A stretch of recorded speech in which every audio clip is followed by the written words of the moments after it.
नमस्कार। आज की चर्चा में विनिर्दिष्ट अनुतोष अधिनियम के बारे में चर्चा करेंगे। विनिर्दिष्ट अनुतोष अधिनियम 1963 का विस्तार संपूर्ण भारत में है। विनिर्दिष्ट अनुतोष अधिनियम 1963 प्रवृत्त हुआ 1 मार्च 1964 को और अस्तित्व में आया 9वें विधि आयोग की रिपोर्ट पर।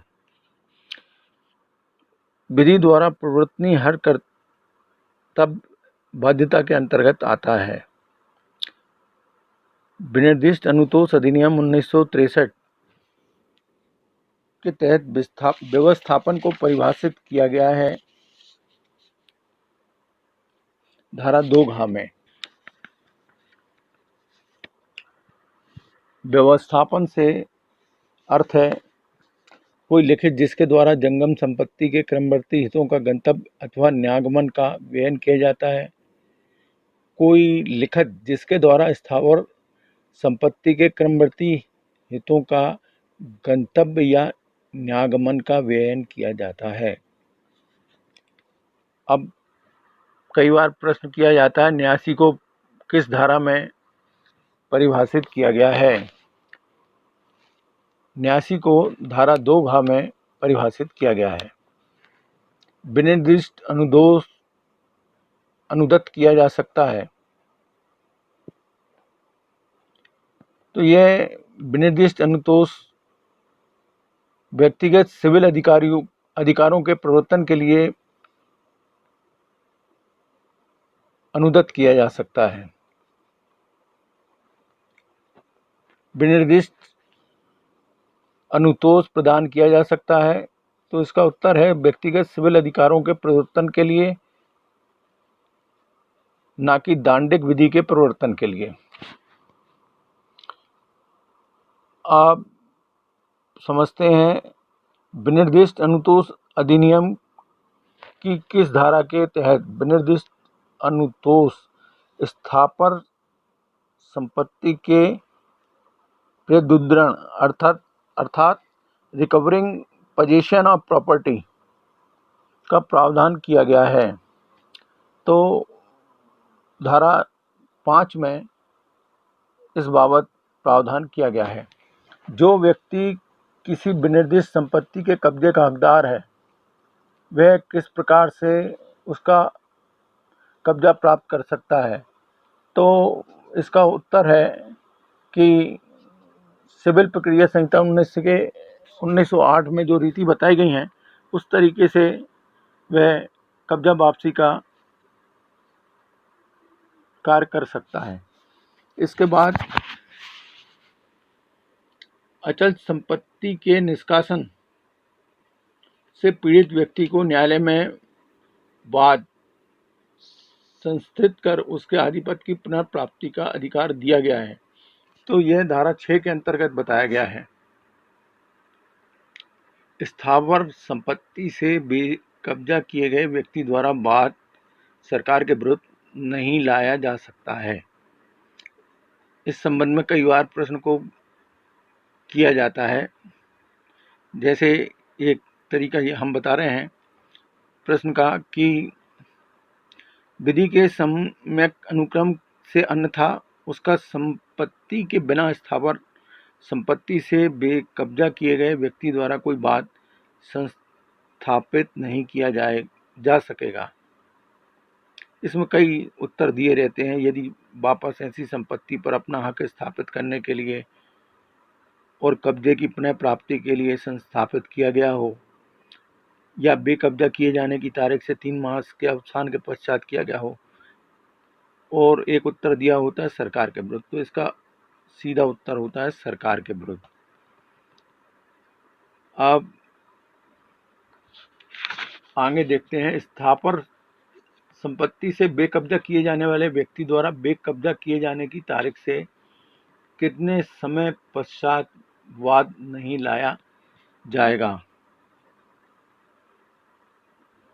अर्थात 1 महीने बाद, 3 महीने बाद, 9 महीने बाद या 6 महीने बाद।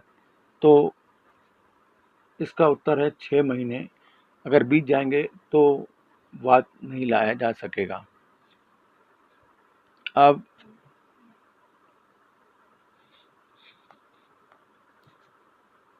विनिर्दिष्ट जंगम संपत्ति के कब्जे की वापसी के लिए प्रावधान किया गया है, ये अपन पहले चर्चा कर चुके हैं धारा 7 के तहत। यदि कोई व्यक्ति जो किसी विनिर्दिष्ट जंगम संपत्ति के कब्जे का हकदार हो तो वह उसका कब्जा प्राप्त कर सकता है। अभी अपन पहले चर्चा कर चुके हैं सिविल प्रक्रिया संहिता 1908 द्वारा उपबंधित रीति से। अधिनियम की धारा 7 के तहत जंगम संपत्ति पर वर्तमान कब्जे का कोई विशेष या अस्थायी अधिकार वाद के समर्थन के लिए पर्याप्त है। ठीक है। इसके पश्चात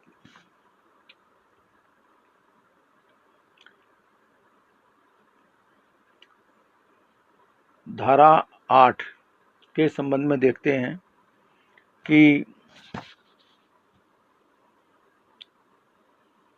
धारा 8 की प्रयोज्यता के लिए क्या क्या आवश्यक है। तो उसके लिए वस्तु जंगम संपत्ति होना चाहिए, वादी वस्तु के तुरंत आधिपत्य का हकदार होना चाहिए, वस्तु प्रतिवादी के आधिपत्य या नियंत्रण में होना चाहिए। इस संबंध में अपन चर्चा पहले विनिर्दिष्ट अनुतोष अधिनियम की धारा 7-8 के संबंध में अलग से बनाए गए वीडियो में कर चुके हैं। उसको देखना उचित रहेगा कि उसमें जो प्रावधान थे उनको विस्तृत रूप से बताया गया है। इसके बाद यदि कोई व्यक्ति जिसका जंगम संपत्ति की किसी भी विशिष्ट वस्तु पर कब्जा या नियंत्रण है जिसका वह स्वामी नहीं है, वह उसके अव्यवहित कब्जे के हकदार व्यक्ति को उसका विनिर्दिष्ट परिवाद करने के लिए विवश किया जा सकेगा। अर्थात जबकि उसकी हानि से कारित वास्तविक नुकसान का अभिनिश्चय करना अत्यंत कठिन है, जबकि दावाकृत वस्तु का कब्जा वादी के पास सदोषता अंतरित कराया गया हो, या जबकि दावाकृत वस्तु प्रतिवादी द्वारा वादी के अभिकर्ता या न्यासी के रूप में धारित हो। अब संविधाओं के विनिर्दिष्ट पालन के संबंध में जो प्रावधान है उसके संबंध में कुछ प्रश्न हैं, उनके बारे में हम चर्चा करते हैं। संविदा पर आधारित अनुतोष के वादों में प्रतिरक्षाओं का प्रावधान किस धारा में किया गया है? तो इसका उत्तर है धारा 9 में किया गया है। संविदा पर आधारित अनुतोष के दावा के विरुद्ध प्रतिरक्षा के तौर पर अभिवचन किया जा सकता है जो उसे संविदाओं से संबंधित किसी भी विधि के अधीन उपलब्ध हो। प्रश्न किया जाता है कई बार, संविदा पर आधारित अनुतोष के दावा के विरुद्ध प्रतिरक्षा के तौर पर अभिवचन किया जा सकता है, तो कई विकल्प दे देते हैं, दंड प्रक्रिया संहिता, सिविल प्रक्रिया संहिता, संविदा एवं माल अधिनियम के तहत। तो इसका उत्तर इनमें नहीं आता। इसका उत्तर आता है संविदाओं से संबंधित किसी भी विधि के अधीन उपलब्ध हो। अध्याय 2 में अन्यथा बंधित के सिवाय किसी भी संविदा का विनिर्दिष्ट पालन कराया जा सकेगा। तो इसके उत्तर आते हैं साधारण परिस्थितियों में, विशेष परिस्थितियों में, किंतु नहीं। इसका उत्तर है न्यायालय के विवेकानुसार। अब बात यह है, कई बार कुछ प्रश्न आते हैं, उसको इस तरीके से समझें कि किसी संविदा का विनिर्दिष्ट पालन न्यायालय के विवेकानुसार कराया जा सकेगा। ये कब कराया जा सकता है? तो जब संपत्ति प्रतिवादी द्वारा वादी के अलावा किसी गुमनाम व्यक्ति के द्वारा धारित हो। उस स्थिति में नहीं हो सकता। ये कब हो सकता है? ये तब हो सकता है, इसको फिर से समझ लें, किसी संविदा का विनिर्दिष्ट पालन न्यायालय के सुविवेकानुसार कराया जा सकता है यदि करार के अपालन से हुए नुकसान के लिए प्रतिकर उपलब्ध न हो, करार के अपालन से हुए नुकसान के विनिश्चय हेतु कोई मानक विद्यमान न हो, या जंगम संपत्ति के अंतरण की संविदा को भंग किया गया हो। ठीक है। इसके बाद संविदा के विरुद्ध विनिर्दिष्ट अनुपालन के बाद में वादी अनुतोष केवल तभी पा सकता है जब वह स्थापित कर देता है कि वह उसके संविदा के भाव का पालन करने के लिए तैयार और रजामंद था। अब इसके बाद यह सवाल है, किसी संविदा का विनिर्दिष्ट पालन न्यायालय के विवेकानुसार कराया जा सकेगा जबकि वह कार्य जिसके करने का करार हुआ है वह किसी न्यास के पूर्णता या भाग्यता पालन में हो। अब प्रश्न आता है, ऐसी संविदाओं का विनिर्दिष्ट अनुपालन नहीं हो सकता है, अर्थात कौन सी संविदाओं का विनिर्दिष्ट अनुपालन नहीं हो सकता है? तो जो न्यासधारी ने अपनी शक्ति के बाहर की हों और न्यास भंग में की गई हों, तो इन दोनों स्थितियों में संविदाओं का विनिर्दिष्ट अनुपालन नहीं हो सकता है। अब बात ये होती है कि संविदा का पूर्ण रूप से पालन होना चाहिए, ना कि उसके एक भाग का। ये सामान्य नियम है। इस सामान्य नियम का अपवाद किस धारा के तहत किया गया है? तो इसका अपवाद धारा 12 के तहत किया गया है।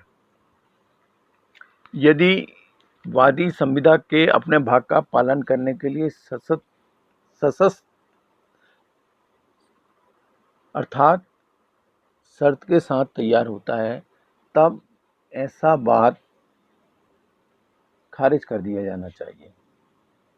अर्थात वादी संविदा के अपने भाग का पालन करने के लिए बिना शर्त के तैयार होना चाहिए। यदि वो सशर्त तैयार होता है तो ऐसे वाद को खारिज कर दिया जाना चाहिए जो विधिक प्रावधान है। जब संविदा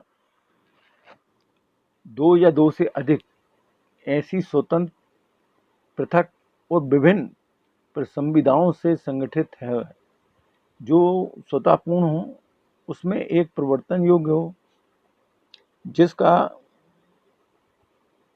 विनिर्दिष्ट पालन नहीं किया जा सकता हो या किया जाना उचित ना हो, तो पहली का इसका स्पष्ट उत्तर है कि विनिर्दिष्ट पालन किया जा सकता है।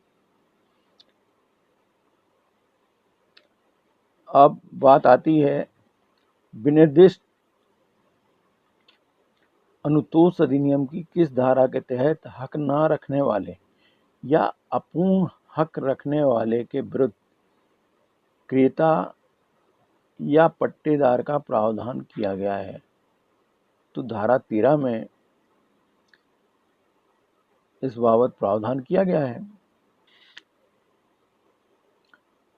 अब अगला सवाल है, हक ना रखने वाला या अपूर्ण हक वाले व्यक्ति के विरुद्ध क्रेता या पट्टेदार के अधिकार सामान्य रूप से लागू होते हैं? तो जब प्रत्यक्ष या विवक्षित संविदा हो तो उस दशा में ये सामान्य रूप से लागू होते हैं। तो कौन सी संविधाएं विनिर्दिष्ट प्रवर्तित नहीं कराई जा सकती? ऐसी संविदा जो सूक्ष्म एवं बहुसंख्यक विवरण देती हो, ऐसी संविधाएं जो सामान्य प्रकृति की हों, ऐसी संविदा जो पक्षकारों की व्यक्तिगत योग्यता पर आधारित हों तो ऐसी संविदाएं विनिर्दिष्ट प्रवर्तित नहीं कराई जा सकती हैं। अब बात उठती है कि अधिनियम की धारा 14 के प्रावधान के अंतर्गत विनिर्दिष्ट पालन नहीं हो सकता, तो वह संविदा जो अपनी प्रकृति के अनुसार अपरिहार्य है उसका विनिर्दिष्ट पालन नहीं हो सकता है। संविदा का विनिर्दिष्ट अनुपालन कराया जा सकेगा कब? यदि ऐसी संविदाएं जिसके अपालन पर धन के रूप में दिया जाने वाला प्रतिकर पर्याप्त अनुतोष के रूप में नहीं है। अब एक प्रश्न और देखते हैं, किस दशा में न्यायालय द्वारा संविदा का विनिर्दिष्ट पालन प्रवर्तित नहीं कराया जा सकेगा? अर्थात जहां संविदा के अपालन के लिए धन के रूप में प्रतिकर यथा योग्य अनुतोष पहुंचता हो। अभी जो ऊपर बात करी थी उसी के संबंध में इस प्रश्न को दूसरे तरीके से किया गया है और धारा 14 के अंतर्गत कौन सी संविदा विनिर्दिष्ट प्रवर्तित नहीं कराई जा सकती? तो इसका उत्तर है संविदा जो प्रकृति से ही पर्यवसायी अर्थात समाप्त होती है। तो आज की चर्चा में इतने ही बातें रखते हैं। अगली 2 चर्चाओं में विनिर्दिष्ट अनुतोष अधिनियम के संभावित किस तरीके के प्रश्न होते हैं उन पर चर्चा करेंगे। इन प्रश्नों के संबंध में अगर आपको कहीं कोई प्रश्न करना हो तो आप कमेंट बॉक्स में कर सकते हैं। इन प्रश्नों के माध्यम से विनिर्दिष्ट अनुतोष अधिनियम 1963 के पूरे प्रावधानों को कवर कर रहे हैं जो परीक्षा में संभावित प्रश्नों के रूप में प्रश्न पूछे जाते हैं। अगर आपने इस चैनल को सब्सक्राइब नहीं किया हो तो सब्सक्राइब करिए और उसमें आपको अन्य विधि विषयों की महत्वपूर्ण जानकारियाँ भी मिलेंगी और अन्य कोई जानकारी आप चाहते हो तो उसे भी कमेंट बॉक्स में बताइए। धन्यवाद, नमस्कार।